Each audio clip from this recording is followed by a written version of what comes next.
স্বাগত ইন্ডিপেন্ডেন্ট টেলিভিশনের সাপ্তাহিক আয়োজনে। আশার বাংলাদেশে আছি আমি জাহিদ হোসেন। নির্ভুলভাবে স্তন ক্যান্সার শনাক্তে উন্নত পদ্ধতি উদ্ভাবন করেছে বাংলাদেশ প্রকৌশল বিশ্ববিদ্যালয় বুয়েটের গবেষকরা। তড়িৎ ও ইলেকট্রনিক কৌশল বিভাগের অধ্যাপক কামরুল হাসানের নেতৃত্বে চলা এই গবেষণা স্বীকৃতি পেয়েছে বিশ্বব্যাপী। উঠে এসেছে আল্ট্রাসাউন্ড ও ইলাস্ট্রোগ্রাফির সমন্বিত ফলাফলে কতটা সঠিকভাবে ক্যান্সার শনাক্ত করা সম্ভব। মহাখালীর এই ক্যান্সার হাসপাতালে প্রতিদিন ভিড় করছে স্তন ক্যান্সারে আক্রান্ত হাজারো নারী। দেশে জনসংখ্যা ভিত্তিক ক্যান্সার রেজিস্ট্রি না থাকলেও জাতীয় ক্যান্সার হাসপাতালের পরিসংখ্যান বলছে রোগীর সংখ্যার তালিকার ১ নম্বরে এখন রয়েছে স্তন ক্যান্সার। আন্তর্জাতিক পরিসংখ্যান বলছে প্রতি বছর বাংলাদেশে স্তন ক্যান্সারে মারা যাচ্ছে ৮,০০০ নারী। চিকিৎসকরা বলছেন সম্পূর্ণ নিরাময় করা সম্ভব হলেও দেরিতে রোগ ধরা পড়ে বলে দেশে স্তন ক্যান্সারের মৃত্যুহার বেড়েই চলছে। ব্রেস্ট ক্যান্সার প্রায় ১০০ জন রোগীর মধ্যে সে পুরুষ হোক বা মহিলা হোক ১৪ জন ব্রেস্ট ক্যান্সার রোগী। কোনো ক্যান্সারের যদি আর্লি ডায়াগনোসিস হয় তাদের চিকিৎসা ভালো হবে। এই অবস্থায় প্রাথমিক পর্যায়ে টিউমার বা ক্যান্সার শনাক্তকরণে উন্নত ও নির্ভুল পদ্ধতি উদ্ভাবন করেছেন বাংলাদেশ প্রকৌশল বিশ্ববিদ্যালয়ের গবেষকরা। এরই মধ্যে এই গবেষণা নিয়ে যুক্তরাষ্ট্র ও যুক্তরাজ্যে প্রকাশিত হয়েছে ৯টি মেডিকেল জার্নাল। ইয়াং পেশেন্টের জন্য যেহেতু ড্যান্স ব্রেস্ট হয় নর্মালি, তো বিশেষ করে আমাদের দেশে বা এই এশিয়ান মেয়েদের ব্রেস্ট ডেন্সিটি বেশি থাকে, তো সেই জন্য আমাদেরকে আসলে এই স্পেক্টটা আছেই। এই ফ্যাক্টরের কারণে আমাদেরকে আল্ট্রাসাউন্ডের সাহায্য নিতেই হবে, যেটা এই জন্য অতটা ডিপেন্ড করে না। যেহেতু শুধু রিমোট ইমেজিং বা আল্ট্রাসাউন্ড ইমেজিং এনাফ না ফর কারেক্ট ডায়াগনোসিস, সেই জন্য এর সাথে আরেকটা কমপ্লিমেন্টারি ফিচার যোগ করা যায় কিনা। সেই কমপ্লিমেন্টারি ইমেজিংটাই হচ্ছে ইলাস্ট্রোগ্রাফি, যেটা আমরা স্টিফনেস মেজার করি, এবং এইখান থেকে স্টিফনেসের সাথে টিস্যু প্যাথোলজির একটা কোরিলেশন আছে। এই গবেষণার আল্ট্রাসাউন্ড ও ইলাস্ট্রোগ্রাফির সমন্বয়ে রোগ শনাক্ত করা হয়েছে ৩৯১ জনের। এদের অনেকের ক্ষেত্রেই শুধু আল্ট্রাসাউন্ড ইমেজিংয়ে উঠে এসেছে অস্পষ্টতা। এফএনএসি যখন ম্যালিগন্যান্ট বলেছে হয়তো ম্যালিগন্যান্ট ছিল না, বা বেনাইন বলেছে তখন বেনাইন ছিল না। তো সেই ধরনের কেসও কিন্তু এখানে রোগী আমাদের ছিল, বা রেডিওলজিক্যালি হয়তো রং ডায়াগনোসিস ছিল, যেটা শুধু রিমোট বেসড যে ডায়াগনোসিস ছিল। আর ইয়াতে কি বলে ম্যামোগ্রাফি, যেটা ম্যামোগ্রাফিতে আগে বলেছে যে আপনার একটা নির্দিষ্ট এজের নিচে কাজ করে না, সেখানে আমাদের এখানে 30 ইয়ার্সের পেশেন্ট ছিল যার ম্যালিগন্যান্সি ছিল, তো যেটা আসলে ম্যামোগ্রাফি দ্বারা ডিটেক্টেড হতো না। আলটিমেটলি আমাদের টার্গেট হলো এই সবগুলি ফিচারকে একসাথে করে একটা কম্পিউটার সফটওয়্যার ডেভেলপ করা যায় কিনা, যেটা হয়তো আমরা ডাক্তারদেরকে তাদের পিসিতে লোড করে দিলেই ওনারা রোগী ডাটার উপরে এটাকে চালাইলে ওনারা একটা এখান থেকে একটা ডায়াগনোসিস রোগীকে দিতে পারবেন। ২০১১ সালে শিক্ষা মন্ত্রণালয়ের হায়ার এডুকেশন কোয়ালিটি এনহ্যান্সমেন্ট প্রজেক্টের অধীনে চলা এই গবেষণার আর্থিক যোগান শেষ হয় পরের বছর ডিসেম্বরে। আর এরপর থেকেই আর্থিক সংকটে খুঁড়িয়ে খুঁড়িয়ে চলছে গবেষণার বাকি কাজ। সুতরাং এইটার উপরে প্রপার নলেজ সম্পন্ন আসলে রেডিওলজিস্ট দরকার, যা সময় আছে, এটা একটা জিনিস। আরেকটা হলো আমাদের এখান থেকে সাপোর্ট স্টাফ, যেটা হয়তো একজন ইঞ্জিনিয়ার থাকা দরকার। তো সেইটাও আমাদের একটা ফাইন্যান্সিয়াল প্রবলেম, যেটা আমরা রাখতে পারছি না এখন because of having no fund. এখন এই জিনিসগুলো যদি আমরা একসাথে করতে পারি তাহলেই হয়তো আমাদের পক্ষে এটা চালানো সম্ভব। তাছাড়া মেশিনও এখন প্রায় 4 বছর হয়ে গেছে, 3 বছরের ওয়ারেন্টি, যে কোনো দিন হয়তো মেশিনও অকেজ হয়ে যাবে। সুতরাং যতদিন পর্যন্ত মেশিন আছে এবং আমার সহযোগিতা আমি ডাক্তার এবং আমাদের স্টাফ থেকে পাবো, ততদিন আমি চেষ্টা করবো চালাই যেতে। স্তন ক্যান্সার প্রতিরোধে সরকারি বেসরকারি উদ্যোগে এখন one stop medical service centre জরুরি বলে মনে করেন এই গবেষক। জান্নাতুল ফেরদৌসী, ইন্ডিপেন্ডেন্ট নিউজ, ঢাকা। এ বিষয়ে আলোচনার জন্য স্টুডিওতে আছেন বুয়েটের গবেষণা দলের সদস্য ও বঙ্গবন্ধু শেখ মুজিব মেডিকেল বিশ্ববিদ্যালয়ের medical officer doctor Farzana Alam এবং বাংলাদেশ স্তন ক্যান্সার সচেতনতা ফোরামের সমন্বয়কারী ডক্টর হাবিবুল্লাহ তালুকদার রাসকিন। কথা বলছি তাদের সঙ্গে। স্বাগত আপনাদের দুজনকে। আপা, প্রথমে আপনার কাছে আসতে চাই যে ইলাস্ট্রোগ্রাফির যেই গবেষণাটি বাংলাদেশে হচ্ছে সেইটি নিয়ে একটু জানতে চাই যে কী ধরনের গবেষণা হয়েছে এবং আপনারা কিভাবে কাজটা করছেন। ইলাস্ট্রোগ্রাফি আসলে চিকিৎসা বিজ্ঞানেই একটা নতুন মডালিটি, যেটা ইমেজিংয়ের একটা অংশ। আগে আল্ট্রাসাউন্ড ওয়েভ, আপনারা জানেন যে আল্ট্রাসাউন্ড হচ্ছে কি নন ইনভেসিভ, এটাতে কোনো রেডিয়েশন হ্যাজার্ড নেই এবং লো কস্ট। কাজেই এখন ওয়ার্ল্ড যাচ্ছে যতভাবে নন ইনভেসিভ ডায়াগনোসিস করা যায়, ওয়ার্ল্ডের টার্গেট হচ্ছে সেইটা। সেই হিসেবে ইলাস্ট্রোগ্রাফির কাজ হচ্ছে টিস্যুর কত স্টিফনেস, অর্থাৎ টিস্যু কতটা শক্ত কতটা নরম, সেটার উপর ডিপেন্ড করে একটা টিউমারকে সেটা ভালো টিউমার না খারাপ টিউমার নাকি প্রদাহজনিত টিউমার সেটা ডায়াগনোসিস করে। এবং এইটা উন্নত বিশ্বেই এটা মেডিকেল ফিল্ডেই একটা নতুন মডেলিটি, এবং আমরা বাংলাদেশিরা সৌভাগ্যবান যে বাংলাদেশি হিসেবে আমি জাপানে গিয়েছিলাম এবং ওইখানে ইলাস্ট্রোগ্রাফির একেবারে আর্লি স্টেজে এইটার উপরে আমি পড়াশোনা করে আমার গবেষণা করে পিএইচডি ডিগ্রি নিয়ে এসেছি। এবং একই সাথে কোইন্সিডেন্টালি উই আর লাকি যে ওয়ার্ল্ডে বড় বড় 3টা বিশ্ববিদ্যালয়ের সাথে আমাদের বুয়েট এই ইলাস্ট্রোগ্রাফির সফটওয়্যার ইমপ্রুভমেন্টের গবেষণায় অনেক বেশি কাজ করছে। ওয়ার্ল্ডের 3টা বিশ্ববিদ্যালয় হচ্ছে ইউকের কেমব্রিজ, জন হপকিন্স ইউএসের এবং কানাডার কলাম্বিয়া, এই 3টার সাথে। কাজেই যখন 2টা ব্যাপারই লাকিলি একই সাথে সমন্বিত হলো, এখন ইলাস্ট্রোগ্রাফির গবেষণায় বাংলাদেশ কিন্তু অনেক এগিয়ে। এবং আমরা জানি যে আমাদের অভিজ্ঞতা আছে যে ইন্ডিয়ার আইপিজিএমআর থেকে একজন প্রফেসর সাহেব এসেছিলেন গত বছর, উনিও তখন আমাদের পেশেন্ট সংখ্যা ছিল 250। উনি শুনে খুব অবাক হয়ে গেছিলেন যে 250 পেশেন্টের ডাটার খবর আমরা কোথাও শুনিনি। কাজেই আমরা ভাগ্যবান যে বাংলাদেশের মতো একটা উন্নয়নশীল দেশে হয়েও চিকিৎসা বিজ্ঞানের একটা ছোট জায়গায় হলেও একটা প্রমিজিং জায়গায় আমরা কিন্তু এগিয়ে আছি। ফারজানা আলম, আমরা গবেষণাটা নিয়ে আপনার কাছ থেকে আরও কিছু জানতে চাইবো। তার আগে একটু হাবিবুল্লাহ তালুকদারের কাছে জানতে চাইবো যে সামগ্রিকভাবে এই মাসটিতে আমরা জানি যে সচেতনতার জন্য আপনারা কাজ করছেন, বিশেষ করে 10 তারিখে, আসলে সারা মাসেই নানান ধরনের কার্যক্রম আছে। আমরা একটু জানতে চাই যে যদিও স্তন ক্যান্সারের সংখ্যা বাংলাদেশে বাড়ছে, কিন্তু সম্ভাবনার দিকটিও এখানে যে মানুষের মধ্যে সচেতনতাও বাড়ছে এবং আপনারাও কাজ করছেন, এছাড়া বিভিন্ন প্রতিষ্ঠান কাজ করছে, সরকারের দিক থেকেও আমরা যথেষ্ট উদ্যম দেখছি এখন। তো এই ক্ষেত্রে আপনার কাছ থেকে একটু জানতে চাইবো যে সচেতনতা বাড়ানোর ক্ষেত্রে আসলে কি করণীয় আছে, কোথায় এখানে আমাদের ইন্টারভেনশন প্রয়োজন? ধন্যবাদ।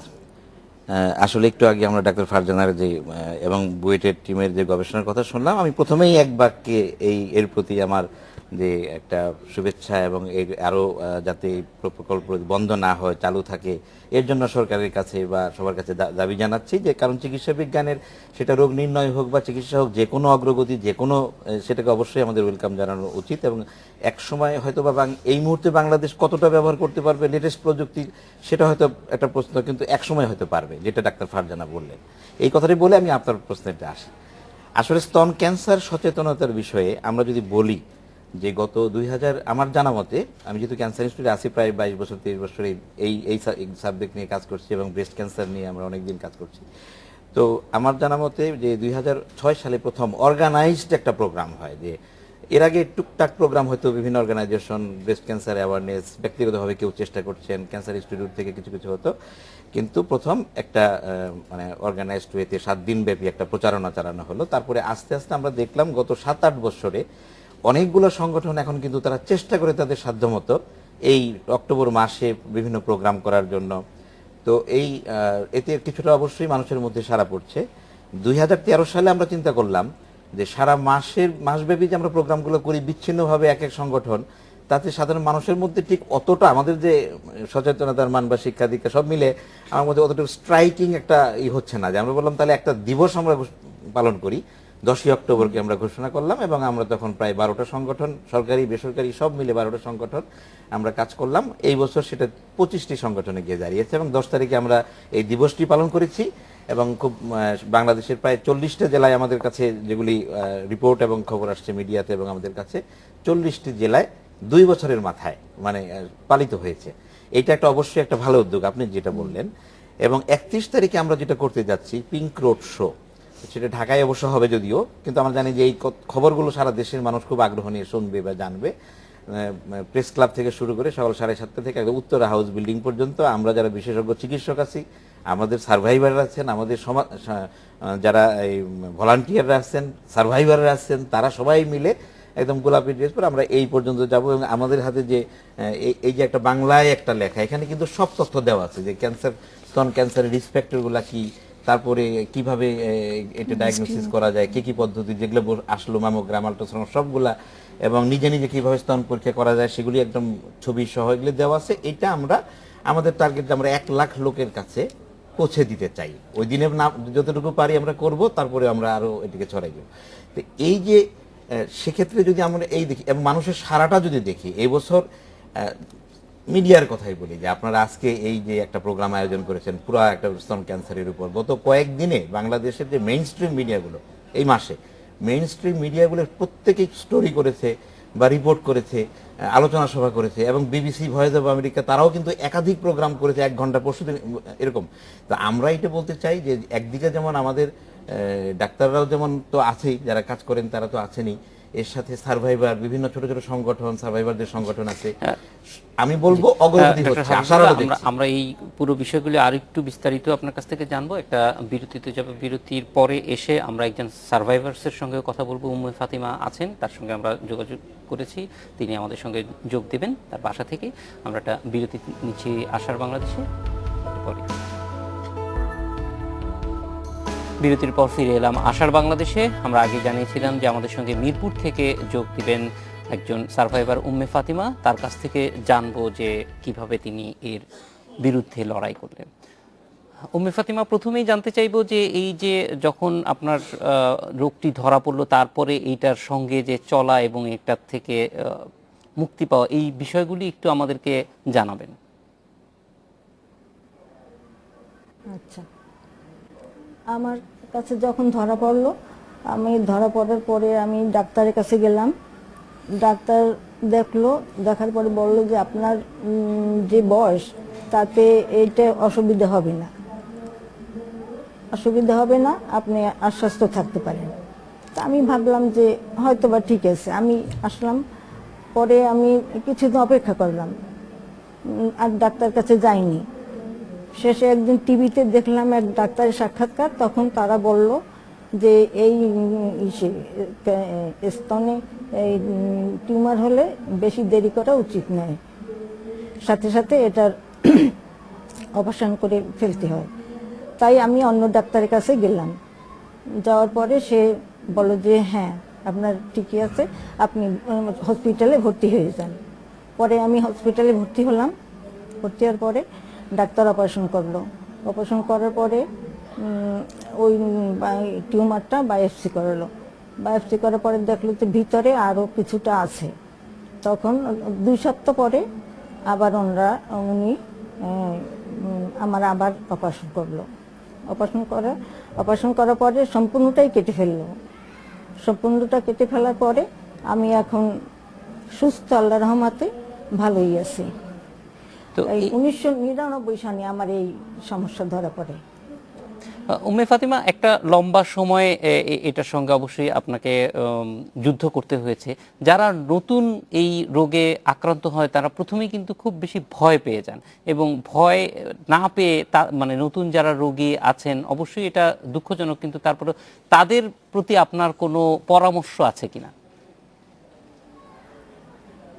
হ্যাঁ, আমার পরামর্শ এটাই যে যখনই এইটা ধরা পড়বে তখনই ডাক্তারের কাছে যাওয়া উচিত এবং ডাক্তারের পরামর্শ অনুসারে কাজ করা উচিত। উম্মে ফাতিমা, একটা খারাপ জিনিস। জি জি বলেন, আমরা শুনছি। হ্যাঁ, এটা সবারই উচিত এটার জন্য সচেতনতা রাখতে, যেন সচেতন থাকে যে এইরকম দেখলে তাড়াতাড়ি তারা ডাক্তারের কাছে যাবে এবং চিকিৎসা নেবে। এই চিকিৎসা ভয় নাই কিছু। জি, আমি তো দীর্ঘদিন সুস্থ আছি। জি, ধন্যবাদ উম্মে ফাতিমা আমাদের সঙ্গে যোগ দেওয়ার জন্য। ডক্টর ফারজানা, আমরা উম্মে ফাতিমার অভিজ্ঞতার কথা শুনছিলাম, খুবই গুরুত্বপূর্ণ, এবং যেটি আমার কাছে প্রথমে মনে হয়েছে যে প্রথমে কিন্তু উনি একজন ডাক্তারের কাছে গিয়েছিলেন এবং তিনি সুপরামর্শ পাননি, এবং এটা আসলে ফ্যাটাল হতে পারতো যদি তিনি দ্বিতীয় ডাক্তারটা যথাসময়ে এবং যথাযথ ডাক্তারের কাছে না যেতেন। এই জায়গাটা একটু আপনার কাছে আসতে চাই যে সাধারণভাবে এটা স্ক্রিনিংয়ের কি অবস্থা বাংলাদেশে, মানে অনেকেই এরকম অভিজ্ঞতার মধ্যে দিয়ে যায় না, নাকি এটি ব্যতিক্রম মাত্র? হ্যাঁ, এই রকম অভিজ্ঞতার ভিতর দিয়ে আসলে ব্রেস্ট নিয়ে, ব্রেস্ট টিউমার, ব্রেস্ট ক্যান্সার এই জিনিসগুলো নিয়ে যেমন কি বলবো যে আমাদের জনগণের মধ্যে জনসচেতনতার অভাব আছে, তেমনি ডাক্তারদেরও আমাদের চিকিৎসা ক্ষেত্রে কিন্তু আমরা উন্নয়নশীল। সেই ক্ষেত্রে সেখানেও একটা সাবস্পেশালিটি, একটা ব্রেস্টই একটা বড় সাবস্পেশালিটি যেটা এখনও ওয়েল ডেভেলপ না। সে কারণে যারা সার্জন, যারা হচ্ছেন যে তারা সব কিছুই করছেন, তার পাশাপাশি ব্রেস্টেরও কাজ করছেন। কাজেই আরও সাবস্পেশালিটি যখন তৈরি হবে, ব্রেস্টকে একাই যখন একজন সার্জন দেখবেন, তখন আসলে এই ডায়াগনোসিসের অ্যাকুরেসিগুলো আরও বাড়বে এবং তখন আপনার যে গ্রুড লেভেলে এমবিবিএস ডক্টররা বা জুনিয়র ডক্টররা, তখন তারাও আরও বেশি সচেতন এবং অভিজ্ঞ হয়ে এই ধরনের ঘটনাগুলো কমে আসবে বলে আশা করি।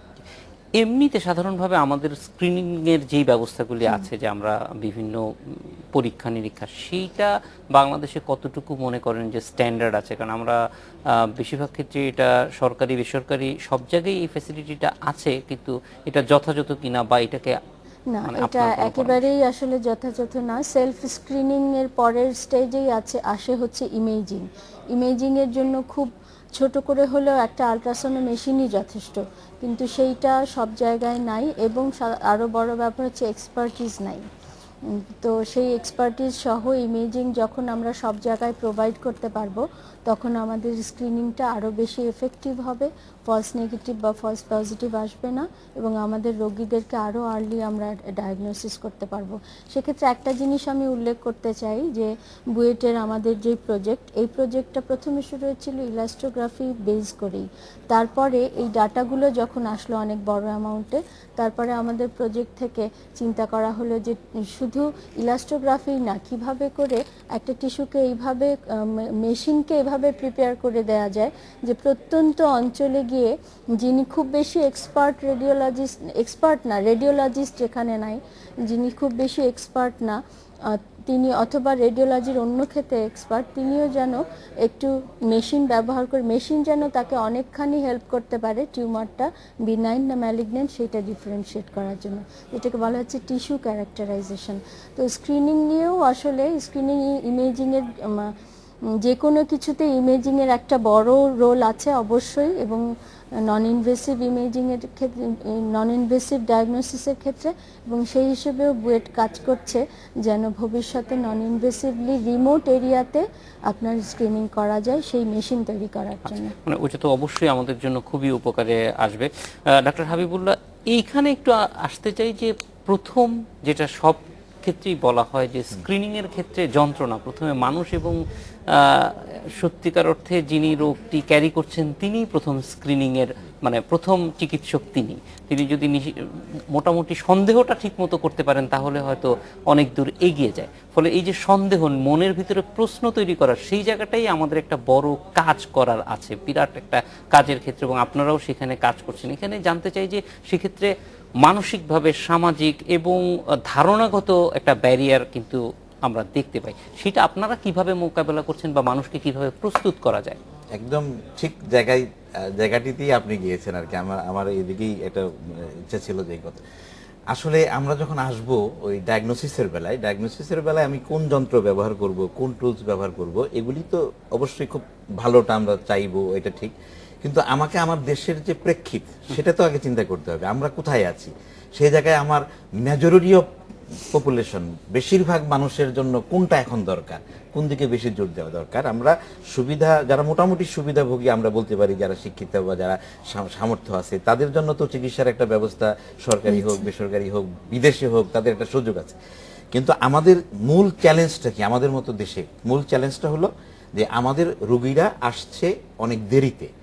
কিছুটা সচেতনতার অগ্রগতি হয়েছে, আমি একটু আগে বলেছি, আশার আলো দেখছি আমরা এই পর্যন্ত, শহর এলাকা পর্যন্ত শিক্ষিতা মহিলারা যারা বিভিন্নভাবে অ্যাক্সেস আছে তাদের ইনফরমেশনের, তাদের বেলায়।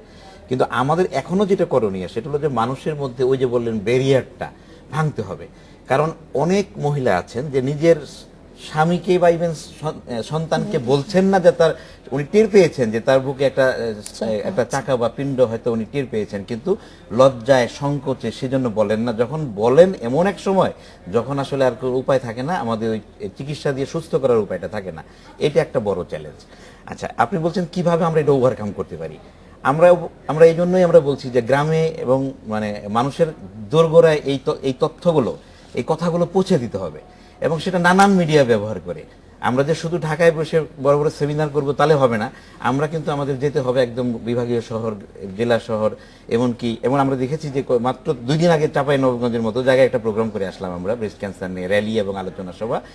আমরা আশাও করিনি যে এত লোক সেখানে পার্টিসিপেট করবে। তার মানে আমরা যদি সঠিক জায়গায় সঠিকভাবে নক করতে পারি, এখানে সরকারের একটা বড় উদ্যোগ আছে। সরকার কিন্তু চেষ্টা করছে যে ক্যান্সার চিকিৎসাকে কিভাবে মানুষের নাগালের মধ্যে আনা যায়। তার জন্য আমাদের একটা সুনির্দিষ্ট প্রস্তাব আছে। 1 নম্বর হলো যে এই তথ্যগুলো মানুষকে বলতে হবে, এবং সেখানে আমাদের একটা ভূমিকা আছে। ডাক্তারদের আমরা শুধু ঢাকায় বসে আমরা প্র্যাকটিস করব, ক্যান্সার রোগীর চিকিৎসা দিয়ে প্র্যাকটিস করব, এখানে আমার দায়িত্ব শেষ না। আমার দায়িত্ব তো আমার মানুষকে এই তথ্যগুলো দিতে হবে। আবার শুধু ডাক্তাররাও পারবেন না, সমাজের যে কোনো পেশায় নারী বলেন পুরুষ বলেন, যারা রোল মডেল, যাদের কথা মানুষ শুনবে, তাদেরকে এই মানে এই সচেতনতা প্রোগ্রামটাকে একটা সামাজিক আন্দোলনের রূপ দিতে হবে। এই একটা দিক। এবার আসে নির্ণয়ের কথা। নির্ণয়টা কেন দেরিতে হয়? একটা তো বললাম যে সংকোচ বা লজ্জা, এটা একটা ফ্যাক্টর। আর একটা ব্যাপার হলো যে এই যে ডায়াগনস্টিক বা রোগ নির্ণয়ের পদ্ধতিগুলো যে প্রাপ্যতা আমি কোন পর্যন্ত দিতে পারছি, সেটা তো আমাকে দেখতে হবে। এখন পর্যন্ত আমরা মেডিকেল কলেজে যে প্যাথোলজিস্ট আছেন, ওখানে ক্যান্সার বিশেষজ্ঞের পদ আছে, ওখানে সার্জন আছে, সবই আছে, কিন্তু মানুষের মধ্যে ওই আস্থাটা তৈরি হচ্ছে না যে ক্যান্সার চিকিৎসার জন্য আমি মেডিকেল কলেজে গেলে পারবো। তারা কিন্তু সবাই এক পর্যায়ে যখন নিরুপায়, তখন তারা ঢাকায় চলে আসেন, হয় ক্যান্সার ইনস্টিটিউট অথবা কোনো প্রাইভেট বা কোথাও দেশের বাইরে চলে যান। তো আমাদের এই মাঝখানের যে টিয়ারগুলি, আমরা সেগুলিকে কাজে লাগাতে হবে। তাহলে আমাদের কি করতে হবে, যে পুরাতন যে কটা মেডিকেল কলেজ আছে, 19টা মেডিকেল কলেজ, তার মধ্যে 3টা হয়তো ঢাকায় আছে, বাকিগুলাকে গ্রেটার মানে ডিস্ট্রিক্ট, বৃহত্তর জেলাগুলিতে আছে।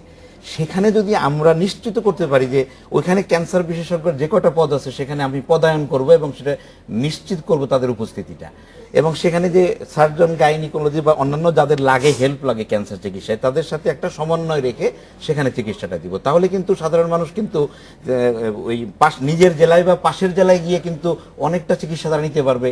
আর রোগ নির্ণয় তো অবশ্যই জেলা পর্যায়ে এবং যেখানে মেডিকেল কলেজ আছে সেখানে অবশ্যই সম্ভব। এই কথাটা কি আমরা জোর দিয়ে, আমরা ইভেন আপনারা সবাই মিলে কি সাধারণ মানুষকে আস্তে আনতে পারি নাই? এখানে আমাদের কাজ করতে হবে। আরেকটা কথা আপনি বললেন যে সচেতনতার ক্ষেত্রে আমরা কিভাবে ব্যারিয়ার অতিক্রম করি। আমি একটা ছোট্ট একটা উদাহরণ দিয়ে বলি। যখন মহিলাদের কলেজে গিয়ে আমরা প্রথম লেকচার দেওয়া শুরু করলাম মেয়েদের উদ্দেশ্যে, এখনকার মেয়েরা তো অনেক ছোটখাটোই লাগে আমার কাছে, তো তারা কি করে, যখনই বললাম স্তন ক্যান্সার বা জ্বরে মুখের ক্যান্সার, সবাই একবারে মাথা নিচু করে নিশ্চুপ, শিক্ষকরাও বিব্রত। তখন কিন্তু এই বিব্রতটা আপনি কিভাবে ভাঙলেন সেটা আমি এখনই জানবো না, একটা বিরতির পরে এসে জানতে চাই যে কিভাবে এই সাইলেন্সটা আপনি ব্রেক করছেন। আশার বাংলাদেশে নিচ্ছে একটা বিরতিতে আসছে।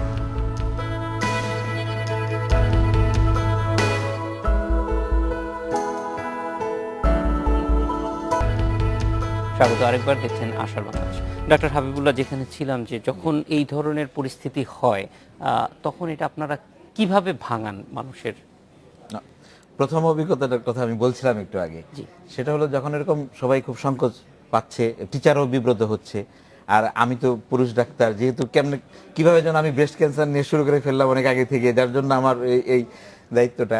তো আমি তখন ওদেরকে বললাম যে আচ্ছা, তোমরা এইটুকু তো জানো যে আমরা মানে মায়ের পেটে থাকি। মায়ের পেটে কোথায় থাকি? পাকস্থলীতে থাকি, লিভারে থাকি। তখন ওরা একটু হাসছে, কোনো কথা বলছে না। আমি তাহলে তুমি মনে করো যে আমরা মায়ের পেটে আরেকটা অর্গান আছে যার নাম ইউটেরাস বা জরায়ু, যার ভিতর আমরা জন্ম নেই। এই যে জন্ম নেওয়ার পরে আমরা 9 মাস প্লাস 7 দিন এরকম বা এরকম আমরা থাকি, তারপর তিলে তিলে বড় হই, তারপর ভূমিষ্ঠ হই। তো এই যে মায়ের যে অঙ্গে আমাকে মা ধারণ করলেন, এবং জন্মের পরে যে স্তন থেকে আমি প্রথম পুষ্টি, বেঁচে থাকার পুষ্টিটা পেলাম, এবং এই দুটা অঙ্গ একজন মহিলার জন্য, একজন নারীর জন্য কোনোভাবেই লজ্জা সংকোচের বিষয় নয়। এটা গর্বের বিষয়, এটা অহংকারের বিষয়। তুমি এইখানে একজন নারীর যে একটা গর্ব, এই কথা বলার পরে এর সুস্থতার জন্য আমাদের জানা উচিত না তখন একদম সবাই ইজি হয়ে গেল। এবং আমার মনে হয় না যে আজ পর্যন্ত প্রায় আমি তো প্রায় 58টা জেলায় গেছি, অসংখ্য শিক্ষা প্রতিষ্ঠানে গেছি, কোনোদিন আর প্রবলেম হয় নাই এই কথাগুলো নিয়ে। যদি প্রথম দিকে একটু জড়তাটা ভেঙে দিতে পারলে আর আর আর সমস্যা হয় না। এটা গেল আমাদের ইয়াং, মানে যারা পরবর্তীতে তারা মা হবে বা এই হবে তাদের কথা বললাম।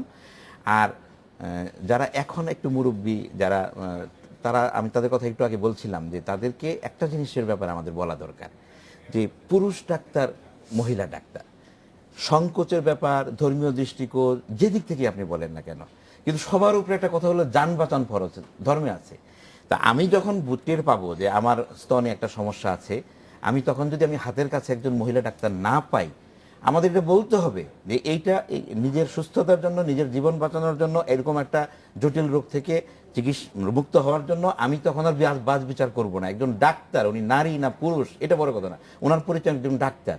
এবং আমি কোথায় যাব, আমি একদম লাস্টে যে আসবো ক্যান্সার ইনস্টিটিউটে ঢাকাতে, বা তাও না, আমরা বলবো যে আপনার বাড়ির পাশে যে হাসপাতাল আছে, যে ডাক্তার আছে তার কাছে যাবেন, উনি পুরুষ হোক নারী হোক, উনি অবশ্যই পরীক্ষা করে, ডাক্তাররা যেহেতু এক্সামিন করে বুঝতে পারে যে এটা কি আসলেই টিউমার আবার দুই রকম, একটা বেনাইন টিউমার যেটা কোনো ক্ষতি করে না, আমরা অপারেশন করে ফেলে দিলেই শেষ, আরেকটা হলো ম্যালিগন্যান্ট টিউমার যেটা ক্যান্সার বলি, যেটা নিয়ে এত চিন্তা, আবার টিউমারও না ক্যান্সারও না, এরকমও তো কিছু ডিজিজ আছে। তো ডাক্তার তো পরীক্ষা করলে ওগুলি বলতে পারবেন, যে যেখানে দেখলেন যে উনি জটিল কিছু না, তিনি তাকে সান্ত্বনা দিলেন, সাহস দিলেন, আর যেখানে দরকার সেখানে তাকে পরবর্তী পরীক্ষা নিরীক্ষার কথা, যেগুলি এতক্ষণ ফারজানা বলছিলেন যে এগুলি পরীক্ষা নিরীক্ষার ব্যাপারটা আসছে তখন, তার আগ পর্যন্ত কিন্তু আমাদের এই কাজটা আগে।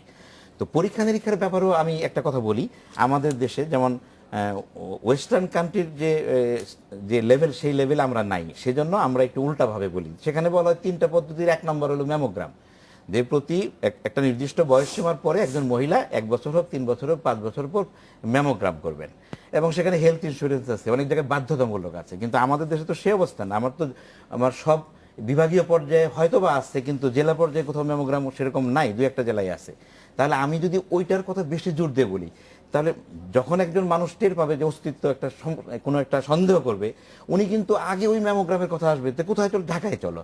আমরা চাচ্ছি না সেটা, আমরা বলছি যে 3টা পদ্ধতি যে স্ক্রিনিং এর বলি আমরা, তার 3টার মধ্যে একটা হলো যে নিজের স্তন পরীক্ষা, দ্বিতীয় ধাপ হলো ক্লিনিক্যাল ব্রেস্ট এক্সামিনেশন, মানে একজন ডাক্তারকে দিয়ে পরীক্ষা করা, আর লাস্ট যেটা আমরা বলতেছি যে ম্যামোগ্রাম, আল্ট্রাসোনোগ্রাম, বা এখন যেটা ইলাস্ট্রোগ্রাফি আসছে, 3 নম্বর ধাপের ব্যাপার। আমার দেশের কনটেক্সটে বললে আমি এইভাবেই বলবো, আমার ম্যাক্সিমাম লোককে আগে বলবো আপনি নিজের স্তন পরীক্ষা করেন। আপনি কি ডাক্তার হয়ে যাবেন? আপনি ডাক্তার হবেন না, কিন্তু আপনি যখন বারবার পরীক্ষা করতে থাকবেন, প্রতি মাসে একবার, পরবর্তীতে আপনার কোনো পরিবর্তন হলে আপনি টের পাবেন, তখন আপনি বাড়ির পাশে ডাক্তারের কাছে যাবেন। এবং তারপরে ডাক্তারের পরামর্শ মতো আরেকটা কথা এখানে বলি, আমি জানি না ফারজানা জিনিসটা কিভাবে দিবে। আমার কথা হলো যে একজন ডাক্তার যদি দেখেন সত্যি, যেহেতু আমাদের দেশে অনেক রোগী, আমরা বলি যে মানে অ্যাডভান্স স্টেজে আসে। অ্যাডভান্স স্টেজটা কখন? তখন তো তার চাকা অলরেডি বড় হয়ে গেছে। আমরা T1, T2, T3, T4 বলি আমরা, মানে টিউমারের সাইজটাকে আমরা তো পাচ্ছি অনেকটা দেরিতে পাচ্ছি। তখন তো একদম নিশ্চিন্ত যে এটা একটা টিউমার, এরকম রুগী আমরা বেশি পাই। তখন আমার আল্ট্রাসোনোগ্রামও সেই অর্থে দরকার নাই, আমার ইলাস্ট্রোগ্রাফি দরকার নাই, আমার ম্যামোগ্রাফি দরকার নাই। আমি তখন স্ট্রেট চলে যাব সাইটোলজি, মানে কোষ পরীক্ষা অথবা বায়োপসি বা মাংস পরীক্ষাতে। খুব সহজ একটা পরীক্ষা আছে, fine needle aspiration cytology, FNAC। কিভাবে? মানুষকে ভয় পাওয়ার ভয় পাওয়ার এখানে কিছু নাই, যে টিউমারের ভিতরে আমি একটা চিকন নিডল ঢোকাবো এবং সিরিঞ্জে নেগেটিভ প্রেসারে আমি কি ওখান থেকে অ্যাসপিরেট করব, মানে কিছু কষ জাতীয় কিছু নিয়ে আসবো, যার মধ্যে থাকবে সেল। ওইটা আমরা যেভাবে স্লাইড বানাই, রক্ত পরীক্ষার জন্য যেভাবে 2টা স্লাইড দিয়ে আমরা স্লাইড বানাই না, স্মেয়ার বানাই, সেইভাবে স্লাইড তৈরি করে একজন প্যাথোলজিস্ট বা সাইটোপ্যাথোলজিস্ট যাদেরকে আমরা বলি, বা হিস্টোপ্যাথোলজি, তারা কি করবেন, তারা দেখবেন ওখানে কোনো অ্যাবনর্মাল সেল আছে কিনা, কোষ আছে কিনা, অথবা অ্যাটিপিক্যাল বলি আমরা, ক্যান্সার সেল আছে কিনা। তো এই যে পরীক্ষাটা, এটাও কিন্তু খুব যে কাটাছেঁড়া, খুব একটা বড় কিছু না। 2-1টা ক্ষেত্রে আমরা FNAC-টা চাইতে আমরা আরেকটু নিশ্চিত হওয়ার চেষ্টা করি, যদি মনে করি যে আমরা সরাসরি এই রোগীকে অপারেশন করতে যাব না, স্টেজটা একটু অ্যাডভান্স হয়ে গেছে, আগে একটু কেমোথেরাপি বা ওষুধের চিকিৎসা দিয়ে ছোট করে আনা দরকার, তখন আমার দরকার নিশ্চিত পরীক্ষা। তখন ওর জন্য একটা কোর কাট বায়োপসি, মানে আরেকটু মোটা নিডল দিয়ে ওখান থেকে একটু টিস্যু নিয়ে আসা। টিস্যু মানে অনেকগুলো কোষের সমষ্টি। যখন আমি নিডল দিয়ে নিয়ে আসি চিকন, তখন নিয়ে আসি কোষ, একটা কোষ বা একাধিক কোষ। আর যখন আমি ওইভাবে বায়োপসি নিয়ে আসি তখন নিয়ে আসি অনেকগুলা কোষের সমষ্টি বা টিস্যু। এই যে বিষয়গুলো যদি আমরা সবাইকে না বলি, আমরা হঠাৎ একটা পরীক্ষার কথা বললাম, শুধু ম্যামোগ্রাফির কথা বললাম, এগুলো বললাম, তাহলে মানুষ কিন্তু রং সিগন্যাল পাবে। জি, অবশ্যই মানুষকে কোন ধাপে কোন জিনিসটা করতে হবে সেটা জানা দরকার। যে হাবিবুল্লাহ সাহেব, আমরা একটা বিরতির পর আবার ফিরে আসছি আপনাদের কাছে। আশার বাংলাদেশে নিচে আরেকটি বিরতি।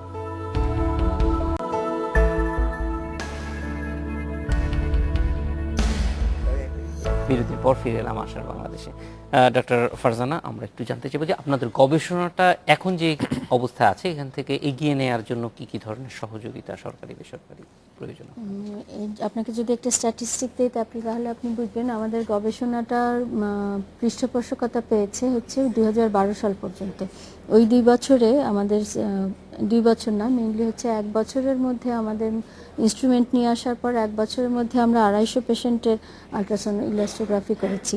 এরপর 3 বছরে আমরা মাত্র 150 পেশেন্ট করতে পেরেছি। কাজেই আমাদের একটা পৃষ্ঠপোষকতা দরকার। দুঃখের ব্যাপার হচ্ছে গিয়ে আমাদের ইউনিভার্সিটি গ্র্যান্ট কমিশন থেকে যে হেকেপ প্রজেক্টের আওতায় এই গবেষণাটা শুরু হয়েছিল, সেখানে নিয়ম হচ্ছে যে একবার অ্যাপ্লাই করলে, একবার গ্র্যান্ট পেলে পরে আর করা যায় না।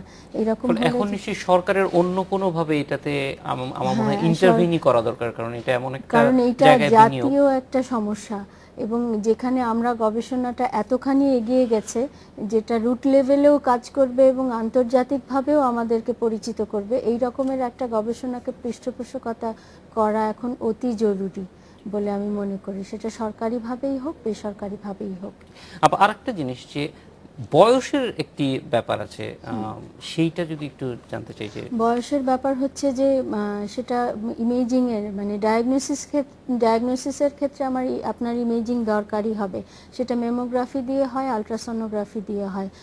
এটা আমাদের সবসময় মনে রাখতে হবে যে মেমোগ্রাফি 45 ইয়ার্সের আগে এফেক্টিভ না, তখন অবশ্যই আলট্রাসোনোগ্রাম দিয়েই ডায়াগনোসিস করতে হবে। আর একটা ব্যাপার হচ্ছে যে একটা দিন হয়তো আসবে যখন মেমোগ্রাফির ব্যাপার বদলে টেক্সট বুকেই আলট্রাসোনোগ্রাফির কথাই শুধু থাকবে, কারণ আমরা এখন আমাদের প্র্যাকটিক্যাল অভিজ্ঞতা থেকে দেখছি যে মেমোগ্রাফির চেয়ে আলট্রাসোনোগ্রাফিতে আমি আরও বেশি ডায়াগনোসিস করতে পারি। প্লাস মেমোগ্রাফিতে আমাদের জাতির উপর একটা রেডিয়েশন হ্যাজার্ড হয়, রেডিয়েশনের স্টোকাস্টিক একটা এফেক্ট আছে। এটা হচ্ছে আপনার রেডিয়েশন হলে একটা বিকলাঙ্গ হওয়া বা ভ্রূণের সমস্যা হতে পারে, অথবা জিনের যে একটা সমস্যা হয় সেটা কার হবে না, যার হবে তো হয়েই যাবে। কাজে রেডিয়েশনকে আমরা যত কম ব্যবহার করব, জাতি হিসেবে আমরা ততখানি ভবিষ্যৎ বংশধরদেরকে তত সুস্থ ভবিষ্যৎ জাতি হিসেবে এক্সপেক্ট করতে পারবো। কাজেই আলট্রাসোনোকে, মেমোগ্রাফিকে খুব সচেতনভাবে ব্যবহার করা, অযথা মেমোগ্রাফি ব্যবহার না করে রাদার আলট্রাসোনোগ্রাফি দিয়ে ডায়াগনোসিস করার প্রবণতাটা আমাদের তৈরি হতে হবে। ডক্টর হাবিবুল্লাহ, খুব সংক্ষেপে জানতে চাইব যে 31 তারিখের অনুষ্ঠান আপনাদের আছে, এটা একটু। জি, আমরা 10ই অক্টোবরকে ব্রেস্ট ক্যান্সার অ্যাওয়ারনেস ডে হিসেবে পালন করি, কিন্তু ঈদের ছুটির কারণে আমরা মূল প্রোগ্রামটা, অর্থাৎ একটা যে র্যালি যেটা ঢাকায়ও হবে এবং ঢাকার বাইরেও হবে, সেই প্রোগ্রামটা 31 তারিখে নিয়েছি। এর মাঝামাঝি আমরা অনেকগুলো প্রোগ্রাম করেছি, আমি বলেছি 31 তারিখে আমাদের মূল উদ্দেশ্যটা কি, আমরা সবাই মিলে মানে একটা মানুষকে নাড়া দেওয়ার মতো এরকম করে একটা প্রোগ্রাম আমরা করতে চাই, যেখানে আমরা কয়েকটা কথা খুব গুরুত্ব দিয়ে বলতে চাই। 1 নাম্বার হলো যে লজ্জা সংকোচ ভাঙতে হবে। ব্রেস্ট ক্যান্সারের একটা, যেহেতু মহিলাদের মধ্যে 1 নাম্বার ক্যান্সার, এটা নিয়ে লজ্জা সংকোচ ভাঙতে হবে। ডক্টর হাবিবুল্লাহ এবং ফারহানা আলম, আপনাদের দুইজনকেই অনেক ধন্যবাদ। আমাদের সময় শেষ হয়ে গেছে, তবে অবশ্যই মানুষ যাতে এটা থেকে বেরিয়ে আসতে পারে এবং সাহসিকতার সঙ্গে এই সংকোচ থেকে উঠে আসতে পারে, সেটা আমরাও চাই। আমরা চাই যে এটা সফল হোক আপনাদের অনুষ্ঠান। এই ছিল আজকের আশার বাংলাদেশে। আমন্ত্রণ আমাদের পরের আয়োজন।